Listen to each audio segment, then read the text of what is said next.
O evangelho desta Santa Missa está em João, capítulo 21, versículos 1 ao 14.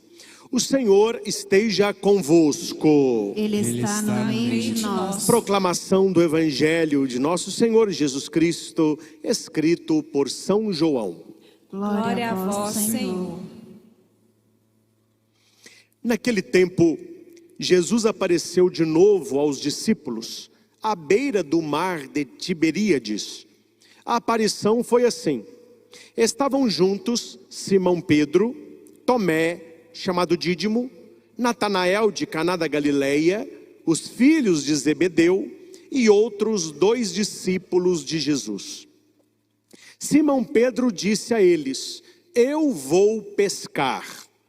Eles disseram: também vamos contigo.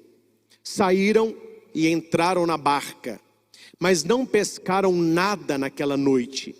Já tinha amanhecido e Jesus estava de pé na margem.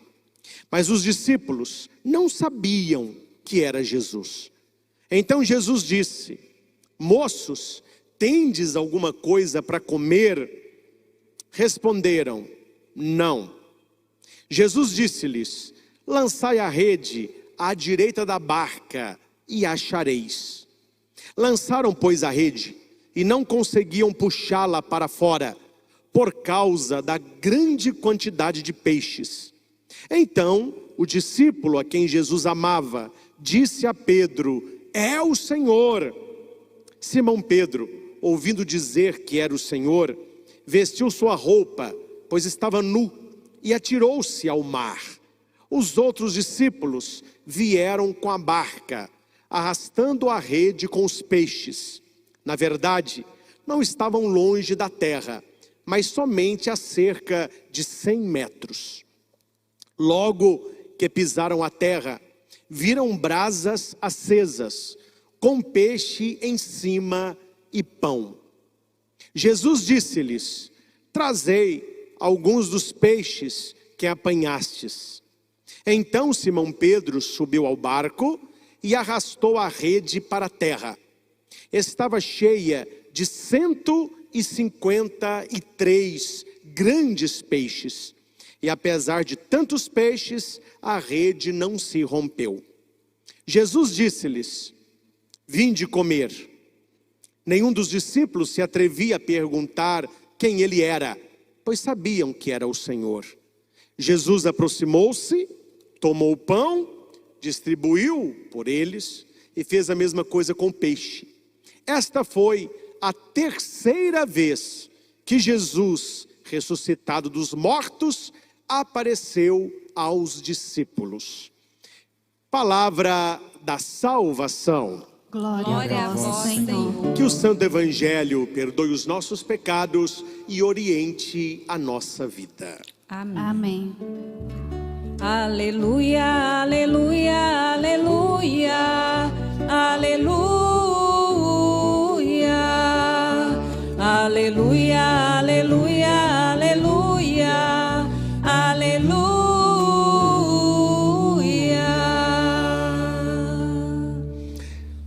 Caríssimos irmãos e irmãs, nós estamos neste tempo abençoado, que é o tempo da Páscoa. E nesta missa, nós estamos no contexto mais amplo, que é chamada Oitava Pascal. 8 dias que a igreja celebra como se fosse um dia só, o dia da Páscoa do Senhor. E os evangelhos deste tempo nos falam das aparições do ressuscitado, que são também catequeses do ressuscitado. Jesus, ele continua formando os seus após o dia triste de 14 de Nisan, o dia que ele morreu na cruz, e ele vai confirmando aos seus, mostrando as mãos, mostrando o lado, com palavras, com atitudes, com milagres, como no Evangelho, que ele estava vivo. Não é simples a experiência da ressurreição. Se fosse algo simples e de fácil compreensão, o Senhor teria ressuscitado no domingo de Páscoa e naquele mesmo dia ele teria voltado ao Pai. Seria a sua ascensão. Porém, pela dificuldade de compreender algo que nunca aconteceu na humanidade, Jesus, ele permanece e ele vai aparecendo aos seus sempre no primeiro dia da semana.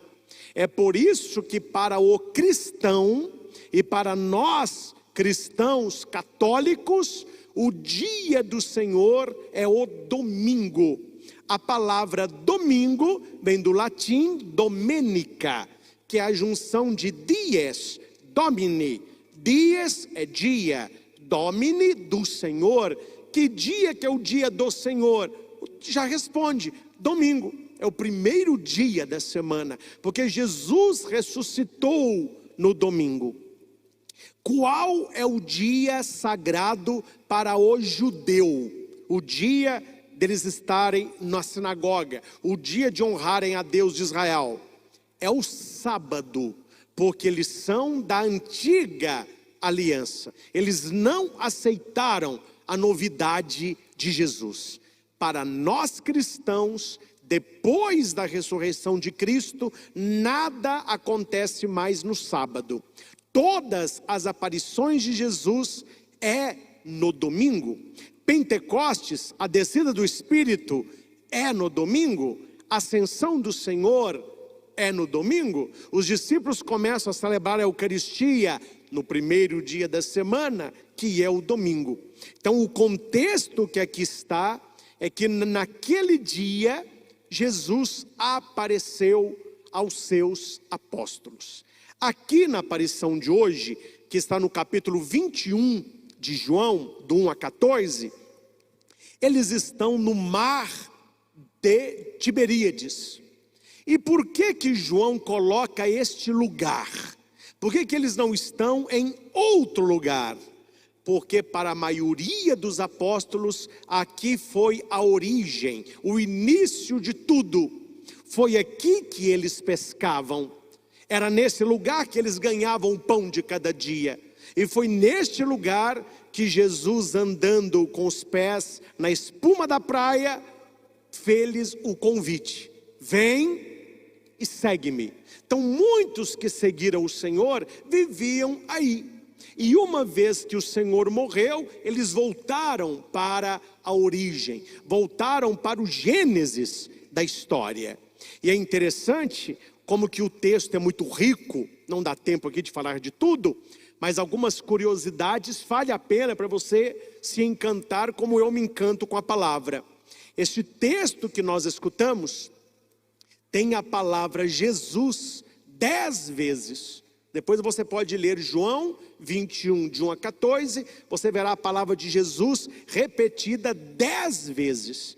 E a palavra discípulos, ela se repete 7 vezes.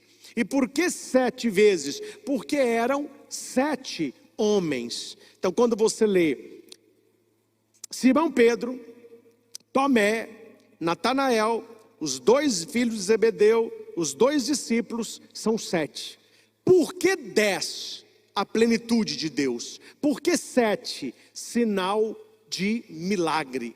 E o bonito aqui é que estavam juntos.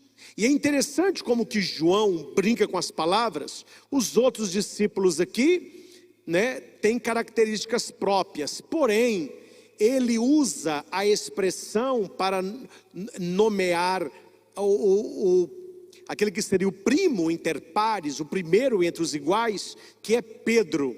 Ele usa Simão Pedro. Por que que João não escreve Pedro?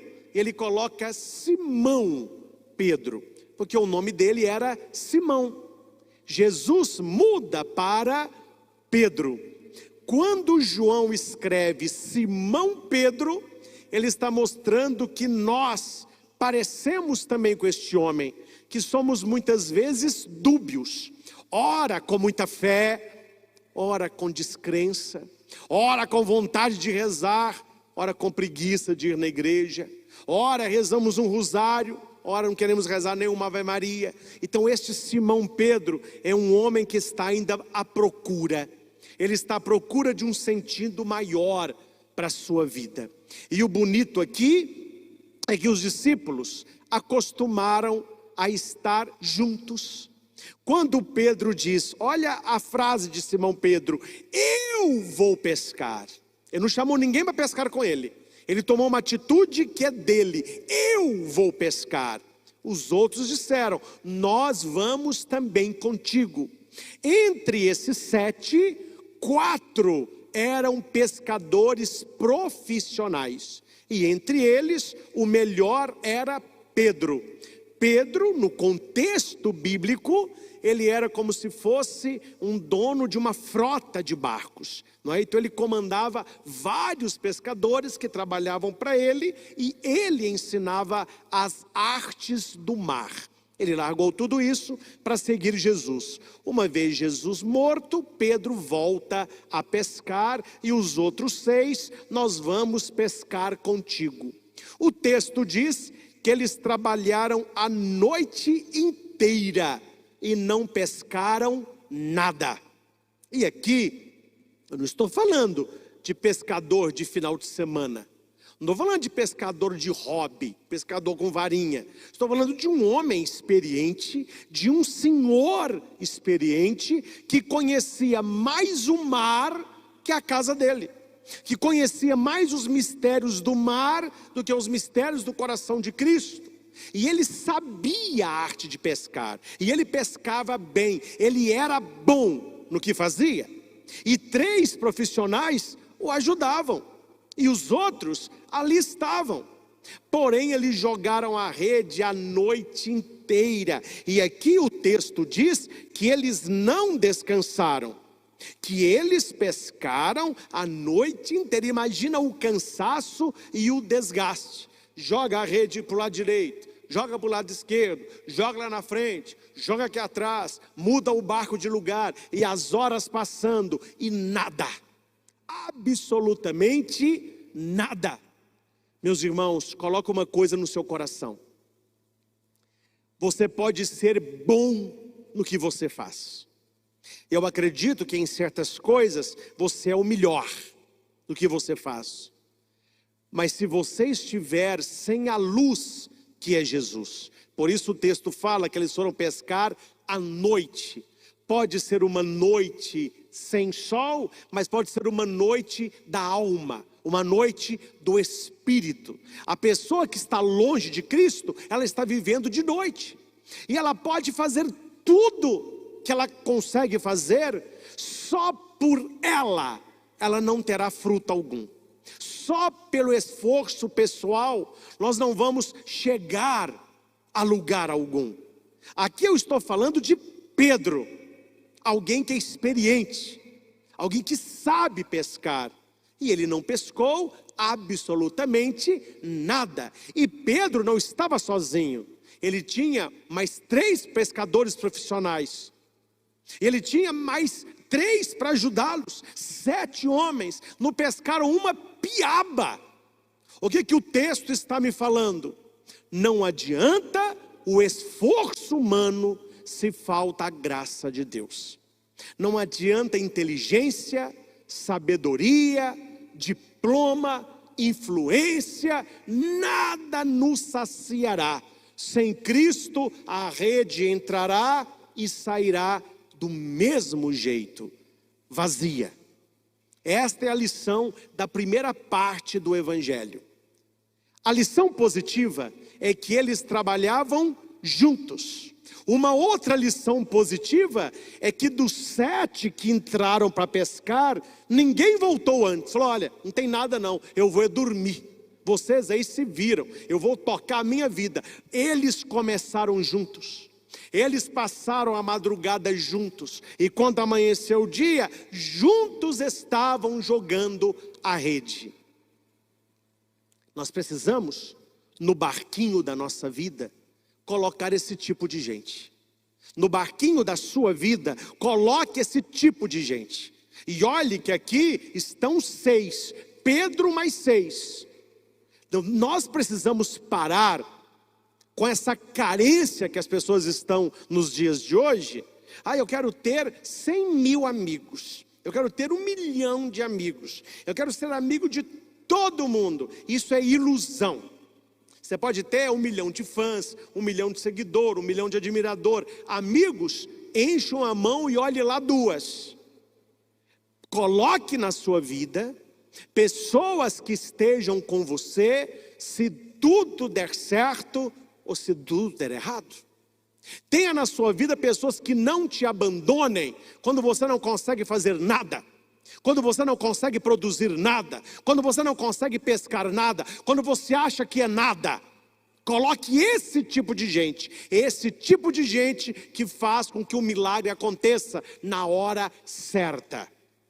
Olha a diferença dos discípulos agora daqueles da paixão de Cristo. Eles abandonaram o Senhor, mas aprenderam a lição e não abandonaram Pedro, aquele a quem foi constituída a missão de confirmar-lhes a fé. E a palavra diz que quando amanheceu, Jesus estava de pé na margem. Meus irmãos, para um bom leitor bíblico, nós já entendemos que Jesus não chegou ali naquele momento. De madrugada, ele já estava na praia, olhando os seus discípulos, olhando a peleja, olhando a labuta, olhando a resiliência, olhando a insistência, olhando a perseverança. Escute o que eu vou lhe dizer. Pessoa que desiste dos sonhos não merecem vê-los realizados. Há coisas que nós queremos e que Deus fica nos olhando para saber se nós queremos mesmo. E aqueles discípulos jogaram a rede 1, 2, 3 e eles não desistiram. E eles não voltaram para a praia. E Jesus da praia os via. E Jesus via homens dispostos ao trabalho. Aquela sede que eles tinham de pescar peixe seria a sede que eles teriam de pescar homens, de evangelizar, de levar a palavra. Não adianta a pessoa tentar enganar a Deus. Deus não se compactua com gente mole. Deus não trabalha com gente preguiçosa. Deus não trabalha com pessoa descrente. Você pode sapatear e virar o nariz para onde você quiser. Deus não irá trabalhar com você. Deus não trabalha com gente mole. Deus gosta de gente ousada, gente que insiste, gente que persiste, gente que não desiste. Eu não sei na sua vida qual é este mar escuro que você está. Você está tentando e nada. Não desista, porque Jesus te vê da praia. Não desista, porque Ele está vendo o seu esforço. Ele está vendo você insistindo, seja no seu trabalho, na sua família, no seu casamento, na sua saúde, nas suas finanças. Não desista. E por que eu não desisto? Porque eu sei que mesmo na escuridão, e eu não estou vendo nada na praia, Ele está lá me olhando. Tem muitos reality shows por aí, câmeras ligadas 24 horas por dia. Parece-me que as pessoas encenam. Eu não assisto esse tipo de programa, tem gente que gosta. O pessoal fica encenando, né? E por que aquilo acontece daquele jeito? Que a pessoa não é daquele jeito, porque ela sabe que está sendo filmada. Quando nós sabemos que nós estamos sendo vistos, muitas coisas nós não fazemos e tantas outras nós realizamos. Por que nós não podemos desistir? Porque mesmo na escuridão, eu sei, Jesus me olha da praia. Eu não estou vendo, mas Ele está ali. E por causa dEle, eu não vou desistir. Porque não há noite que dure a vida toda. Não há noite que dure a existência toda. Toda noite tem que ter uma manhã. E eu não sei se você já virou a noite acordado, trabalhando. No inverno, a hora mais fria da noite não é meia-noite, é 5 da manhã. Hora que o sol está para nascer, é que o frio dá uma apertada. Eu lembro-me disso no meu tempo do serviço militar. Eu era cabo do exército. Várias noites eu passei a noite acordado, daquele frio. A gente põe um japonão verde, ficava andando no quartel de um lado para o outro. Ali 2 horas da manhã, 3 horas, tranquilo. Fazia um cafezinho para a galera, a gente conversava, tomava.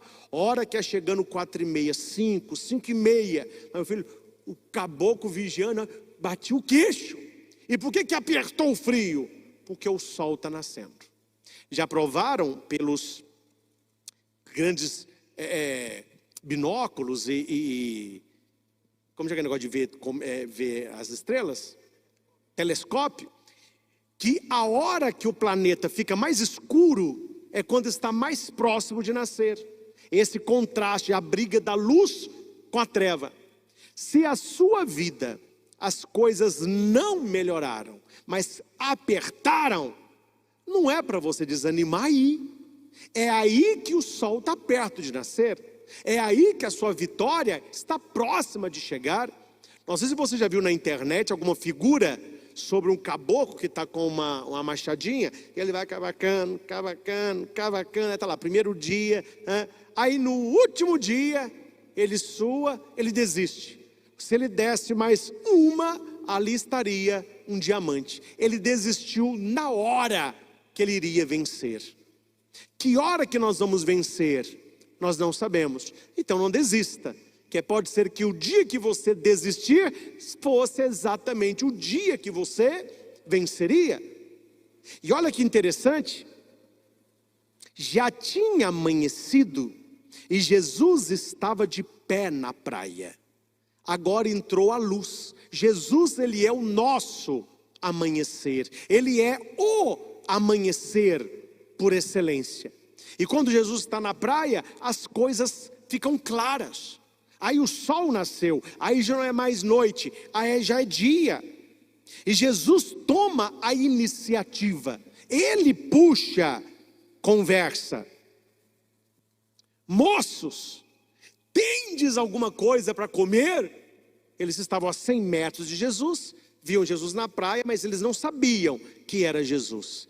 E olha a resposta curta e grossa: não. Não renderam o assunto. Estavam cansados, decepcionados, irritados, porque trabalharam a noite inteira e não conseguiram nada. Este texto, ele diz muito às mulheres também, é claro, mas ele diz muito mais a nós homens. Tanto é que aquele lápis de colorir eles colocaram Faber-Castell. Nós somos homofaber. O que é faber? É trabalhar. O homem que trabalha. Você quer elogiar uma mulher? Fale que ela está magra. Fale que ela está bonita. Fale que ela é gentil. Você quer elogiar um homem? Fale da vitória dele no trabalho. Fale daquilo que ele faz. O homem se sente valorizado naquilo que ele trabalha. O homem, ele gosta de ser reconhecido no trabalho. Por isso que tem homem, se a mulher não pega no pé, ele trabalha de segunda a segunda. Ele trabalha em casa se ele gosta do que ele faz. Se o homem ama o que ele faz, 6 horas acaba o trabalho dele, ele fica lá 6, 7, 8, 9, você não vem jantar não, peraí amor, estou entusiasmado aqui. Imagina a frustração desses 7 homens, trabalhando a noite inteira, sem pescar um peixe. Eles não querem muita conversa. Ô moço, pescou alguma coisa? Não. Já cortaram a conversa. Não rende assunto. Não. Aí Jesus disse para eles: joga a rede para a direita. A minha pergunta é: por que eles jogaram a rede? Esta era a minha dúvida. E eu fui pesquisar, eu fui ler e custei achar a resposta. Mas achei, no compêndio bíblico da Arquidiocese de Lisboa, Portugal, um dos lugares que mais estuda Bíblia, não é? Os grandes exegetas são portugueses. E num desses livros, ele disse que naquela época existia uma profissão que não era bem uma profissão, estava lá uma gorjetinha, estavam uns peixinhos, para aquele que se chamava olheiro. Eram meninos treinados pelos pais que eram pescadores, porque o mar de Tiberíades, não sei se vocês já sabem, mas não é um mar, é um lago, é o lago de Genezaré. Fala mar de Tiberíades porque ele é muito grande, mas não é um mar, é um grande lago. Tanto quando se fala lago de Genezaré ou mar de Tiberíades, é o mesmo lugar. E o que o olheiro fazia? Da praia ele via o que quem estava no barco não via. O quê? Os cardumes de peixe. Então a criança, de um lugar mais elevado, ele ficava olhando, onde ele viu uma mancha escura, ele apontava os pescadores, à direita, à esquerda. Então eles, com certeza, pensaram que aquele homem que mandava jogar a rede para a direita, fosse um olheiro, fosse alguém que da praia conseguisse ver os peixes. E como que esse exegeta chegou a essa conclusão? Porque eles não sabiam que era Jesus. Se eles soubessem que era Jesus, eles tinham jogado a rede por obediência, por respeito. Mas eles não sabiam que era Jesus, era um homem qualquer. Então eles julgaram pensando que era um olheiro. Agora, olha que interessante. Quando eles julgaram a rede, eles pescaram uma quantidade tão grande que eles não conseguiam puxá-la para fora. O que eles não fizeram sem Jesus, eles fizeram numa vez só com Jesus. Você entende que Deus não trabalha com quantidade, que Deus trabalha com qualidade? Quantas vezes eles jogaram a rede a noite toda? Ninguém sabe responder, mas eu vou contar que foram várias. Quando Jesus entra na história, eles jogam a rede uma só vez.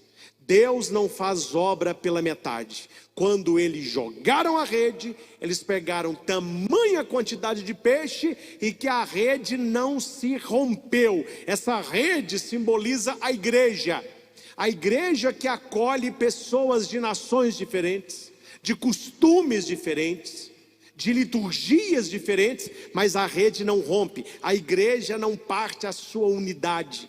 E a Bíblia vai dizer até quantos peixes eram: 153. Por que esse número? Porque segundo registros da época, existiam no mar de Tiberíades, ou no lago de Genezaré, 153 espécies de peixe. É como se eles pescassem uma espécie de cada peixe. E se você pega o número 153 e começa assim: 1 mais 2, 1 mais 2, 3 mais 3, 6, e vai somando, você vai chegar a 153, até o 17. São números simbólicos: o 10, os mandamentos; o 7, os sacramentos, a plenitude, o milagre. Mas o interessante do texto é a experiência do discípulo amado e de Pedro, que é o discípulo ousado. O que o discípulo amado diz é o Senhor. Ele não reconheceu Jesus pelo rosto, mas pela pesca milagrosa.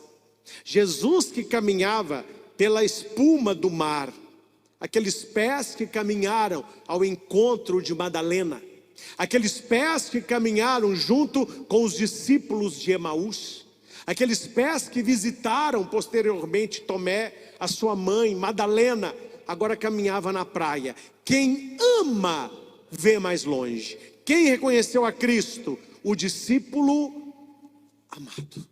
Meus irmãos, nesse tempo que nós estamos de pandemia, mesmo sem entender, precisamos trocar o medo pelo amor, porque é pelo amor que nós vamos reconhecer Jesus na praia. O medo, ele não nos deixa reconhecer, e ele pensa que é um ser fantasmagórico. Tanto é, quando Jesus caminhava sobre o mar, os discípulos ficaram com medo e gritaram: é um fantasma.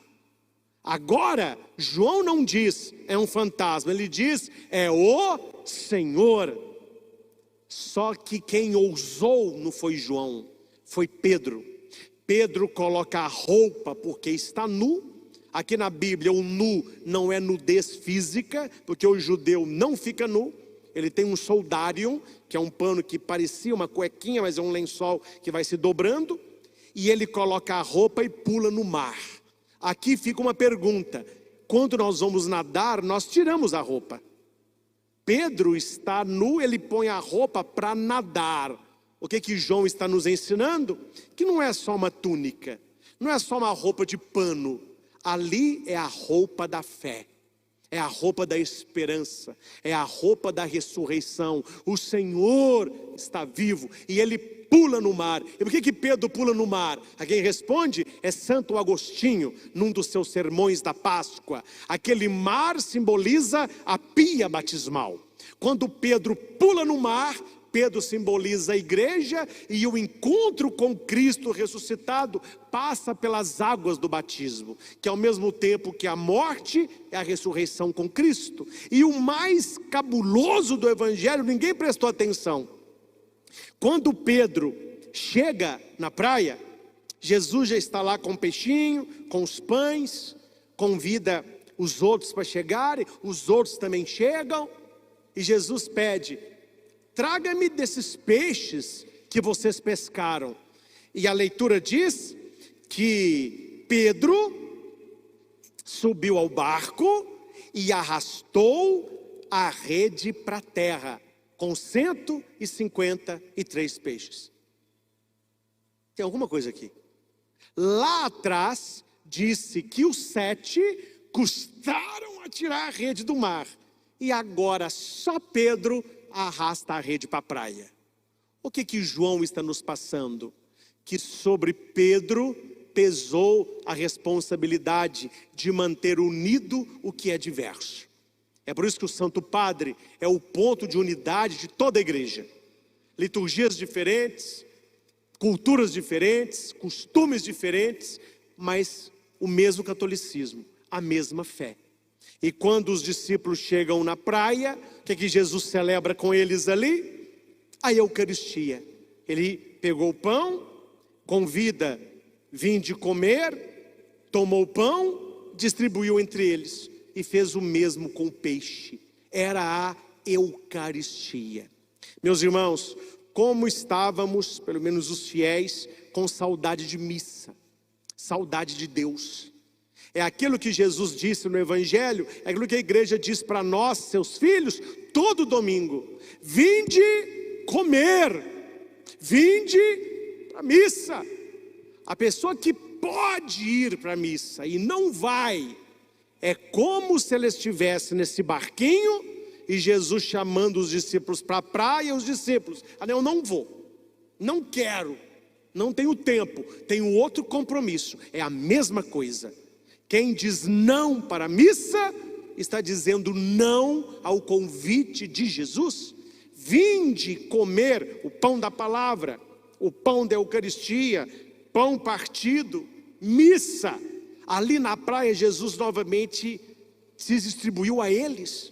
E a palavra é muito bonita que diz: ninguém ousou perguntar quem ele era.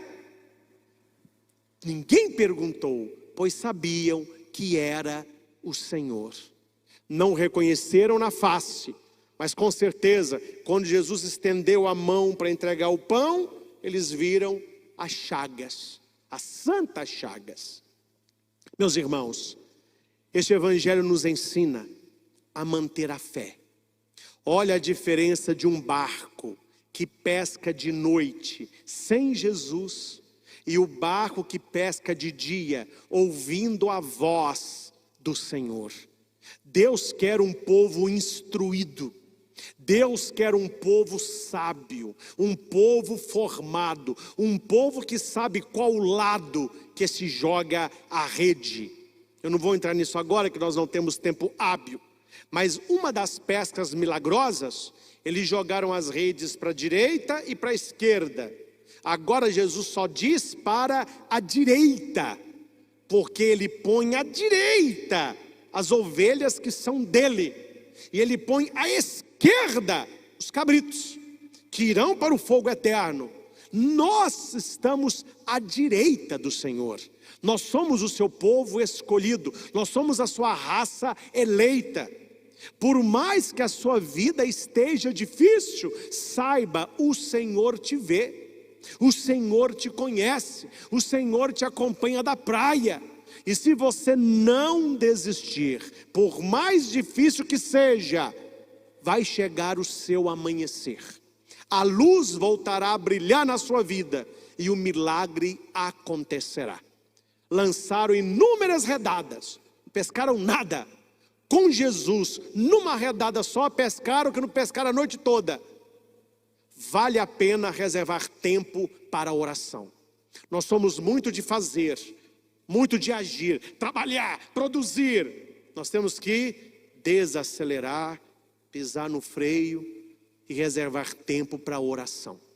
O tempo que eu reservo para a oração, ele rende o meu trabalho, ele rende a minha pesca, ele rende a minha missão. E eu estou pregando para vocês, mas o ouvido mais perto da minha boca é o meu. Essa noite eu preguei muito para mim. Desacelerar, quem sabe trabalhar um pouco menos, dormir um pouquinho mais cedo e rezar mais. Ter tempo com o Senhor para que o resto renda mais. Porque a gente trabalha. Eu pus até um texto no meu Instagram. O pessoal divulgou bem os padres cansados nesse tempo de pandemia. É um texto até bem verdadeiro, né? Mas muitas vezes esse cansaço é uma falta de descansar nele. E isso não é só para o padre, é para todos nós. Para você que está conosco. Tempo para a oração é tempo para ouvir a Deus. O que você trabalhou a noite inteira sozinho, sem alcançar nada, quando você ouvir o Senhor, numa redada só, você pesca mais do que aquele que trabalhou a noite inteira sem Ele. E Jesus disse, joga a rede à direita. Aí você pode perguntar, ô padre, mas onde que eu aprendo aí o direcionamento de Deus? Como que eu sei o que Deus quer para mim? Está aqui, ó. Aqui está qual é o lado da rede. Aqui está o que é para você fazer. Aqui está como o cristão deve viver. E se nós obedecermos a Cristo, como os discípulos obedeceram, mesmo sem saber que era Ele, nós veremos verdadeiros milagres na nossa vida. E termino com uma frase de Dom Luciano, arcebispo de Mariana, já falecido. Quando lá estudei filosofia, ele pregou um retiro para os seminaristas. E uma das pregações de Dom Luciano foi sobre a devoção a Nossa Senhora. Lá em Mariana, é Nossa Senhora da Assunção. E Dom Luciano falava, vocês rezam o terço todo dia, porque vocês são seminaristas. O dia que vocês forem ordenados padres, e foram mandados para uma paróquia, reserve tempo para o seu terço diário. Quiçá um rosário diário, mas o terço diário. Eu sei que vocês têm trabalho, que vocês têm gente para atender, missa para celebrar, doente para visitar, casa para abençoar, mas isso não é o mais importante. O mais importante é a sua amizade com o Senhor e a devoção à sua mãe, Maria Santíssima. Ele terminou com essa frase que eu levo na minha vida e no meu coração. Um padre que não reza todos os dias um terço, não chega a ser um terço do padre que seria se rezasse. Aí eu passo a frase para vocês também. Um cristão, um católico, que não reza um terço por dia, ainda não chegou a ser um terço do católico que você poderia ser se rezasse. Não aceite viver nos 33%. Queira de Deus a plenitude de Deus, porque aquele que começou em nós uma boa obra há de levá-la à conclusão, porque Ele está vivo e ressuscitado. Seja de noite, seja de dia, o Senhor nos espera na praia. De noite pela contemplação, de dia pelo convite. Basta nós obedecê-lo e veremos verdadeiros milagres na nossa vida e na nossa família. Que nós sejamos um pouquinho de João, que sabe reconhecer o Senhor. Que nós sejamos um pouquinho de Pedro, ousado, que foi nadando em direção do Senhor. E que nós possamos ter tempo para, na praia da existência, perante a renda das belas ondas do mar, sentar com o Senhor, para estar com Ele, para ouvi-lo, para alimentar e para sentir paz. Uma paz que só vem de Jesus. Quem não tem tempo para Deus, vive perdendo tempo. O Senhor ressuscitou e Ele nos espera na praia da nossa história. Ao Senhor Jesus, toda honra, toda glória e louvor.